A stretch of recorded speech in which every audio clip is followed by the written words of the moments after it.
नमस्कार, मैं अंजना और आप देख रहे हैं कर्म कसौटी न्यूज। आइए रुक करते हैं आज की बड़ी खबर पर। मुख्यमंत्री ने उत्तर प्रदेश में डीप टेक की जिम्मेदारी दी आईआईटी कानपुर को।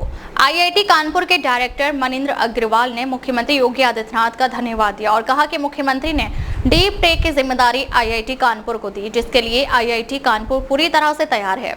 डीप टेक, जिसको हम कहते हैं नई टेक्नोलॉजी, जिसमें एआई, साइबर सिक्योरिटी, ड्रोन हो, सस्टेनेबल टेक्नोलॉजी हो, सेमीकंडक्टर या और भी टेक्नोलॉजी हो, इसके नाम ही बताते हैं कि वर्तमान में हर व्यक्ति को इम्पैक्ट कर रही है।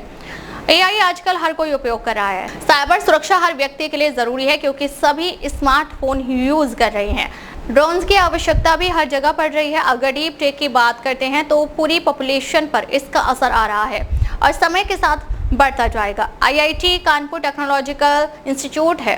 डीप टेक में हमारे पास काफ़ी एक्सपर्टीज़ हैं। इसको हम और आप बढ़ाना चाहते हैं क्योंकि दुनिया भर में कंपटीशन चल रहा है कि कौन इसको सबसे ज़्यादा विकसित कर सकता है। उसके लिए हम देश और प्रदेश के लिए अपना योगदान दें।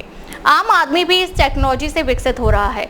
एआई का उपयोग ज़्यादातर लोग कर रहे हैं। ड्रोन का उपयोग आम जनमानस करने लगा है, चाहे मिलिट्री हो, खेती हो, सर्वेइंग हो। वहीं साइबर सिक्योरिटी हर व्यक्ति के लिए उपयोगी है क्योंकि साइबर फ्रॉड बढ़ रही हैं। इनसे बचने के लिए साइबर सिक्योरिटी ज़रूरी है।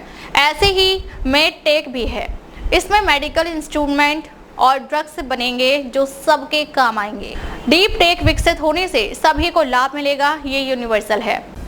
सर, अभी योगी आदित्यनाथ जी ने डीप टेक के बारे में बात कही है। इसके लिए आईआईटी कानपुर को लीड करने के लिए कहा है उनके उद्बोधन में।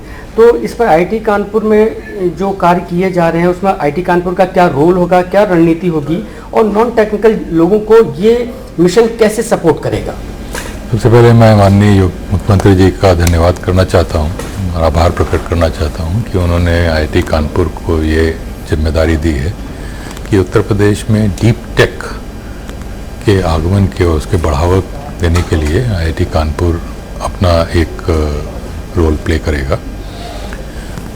डीप टेक हम जिसको कहते हैं नई जो टेक्नोलॉजी आजकल की प्रयोग में आ रही है धीरे धीरे, चाहे एआई हो, साइबर सिक्योरिटी हो, ड्रोन्स हो, सस्टेनेबल टेक्नोलॉजीज हो, सेमीकंडक्टर तथा कई अन्य टेक्नोलॉजीज।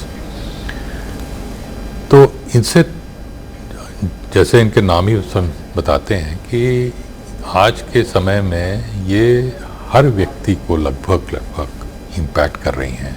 अब एआई का प्रयोग सब लोग कर रहे हैं। साइबर सिक्योरिटी से की आवश्यकता सबको है क्योंकि सबके पास मोबाइल फ़ोन है, उसमें साइबर फ्रॉड्स लगातार होते जा रहे हैं। इसी प्रकार ड्रोन्स आप देख ही रहे हैं कि हर जगह ड्रोन्स की आवश्यकता पड़ रही है। तो इस प्रकार से डीप टेक की जब हम बात करते हैं तो पूरी पॉपुलेशन पे इसका असर धीरे धीरे आ रहा है और समय के साथ बढ़ता जाएगा। आईआईटी कानपुर क्योंकि टेक्नोलॉजिकल इंस्टीट्यूट है, काफ़ी टेक्नोलॉजी में डीप टेक में का एक्सपर्टीज़ है हमारे पास और इसको हम और बढ़ाना चाहते हैं और जिससे कि जो एक तरीके से कह सकते हैं दुनिया भर में इसकी कंपटीशन चल रहा है कि इन टेक्नोलॉजीज़ को कौन अच्छे से विकसित कर सकता है, उसमें हम देश के लिए, प्रदेश के लिए अपना योगदान दें। सर, आम लोगों को जिनका तकनीक से डायरेक्ट कोई रिलेशन नहीं होता, वो कैसे से प्रभावी होंगे या वह कैसे लाभान्वित होंगे इससे? जैसे मैंने बताया, अब एआई सब लोग प्रयोग कर रहे हैं, लाभान्वित हो रहे हैं, प्रयोग कर रहे हैं। ड्रोन्स का प्रयोग किसी को समझाने की आवश्यकता नहीं है, सबको मालूम है। मिलिट्री के अलावा डे टू डे लाइफ में भी इसका प्रयोग हो रहा है, चाहे खेती में हो, चाहे सर्वेइंग में हो। इसी प्रकार से साइबर सिक्योरिटी का प्रयोग की आवश्यकता सबको है क्योंकि साइबर फ्रॉड से आज के समय में कोई नहीं बच रहा है। इस प्रकार से जब डीप टेक और एक और जो मेड टेक की बात करें तो मेडिकल सुविधाओं की आवश्यकता सबको है, तो मेडिकल डिवाइसेस, नई ड्रग्स अगर हम बनाएंगे तो उसका लाभ सबको ही मिलेगा। तो डीप टेक का ये अर्थ नहीं है कि कुछ लिमिटेड संख्या में ही इसका प्रभाव रहेगा, इसका प्रभाव यूनिवर्सल है। अब तक के लिए बस इतना ही। फिर मिलते हैं एक ऐसी ही बड़ी खबर के साथ। तब तक नमस्कार और देखते रहिए कर्म कसौटी न्यूज।